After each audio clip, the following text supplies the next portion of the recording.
вам персонально. Мир фастфуда. Принято, спасибо. Кенжетай Қалиеваның күнделікті жұмыс күні осылай басталады. Ол жарты жылдың ішінде өз ісінің шебері болып, жолаушыларын діттеген жеріне дер кезінде жеткізеді. Келіншек көлік жүргізіп қана қоймай, 4 баладан 4 немере сүйген. Аяулы ана, ардақты әже, отбасының ұйытқысы.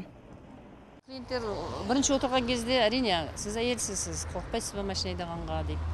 Қорқпайсыз ба такси жүргізуге дейді. Енді мен қорқып отырғанда мен жұмысым ешкім істемейді ғой. Болатын шығар, әрбір жағдайлар болуы мүмкін, бірақ Құдайға шүкір әлі басымнан ондай жағдай өткен жоқ, өтпей ақ та қойсын.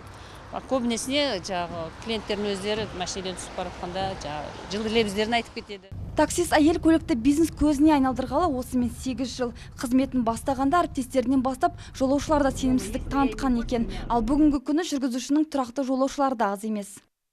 Я постоянно пользуюсь услугой. Осымен 4 жыл болды. Ақжол таксидің қызметін пайдаланам. Кенжетайды жақсы танимын. Ылғи мені қалаған жеріме дереу жеткізеді. Мен жеке басымның қауіпсіздігі үшін алаңдамаймын. Себебі Кенжетайға толық сенемін. Она очень Кенжетай Қалиева өз ісінің шебері. Мәселен, көлік айдағанда таксопаркте еңбек ететін 80 ер жүргізушінің арасынан басып озатын көрінеді. Ауа райының қолайсыздығына қарамастан қол қусырып қарап отырмай жолаушыларды тасымалдап, табыс тауып жүрген таксист әйел көпке үлгі боларлықтай. Ақбота Қайнар, Марат Таубаев, 7-7 News.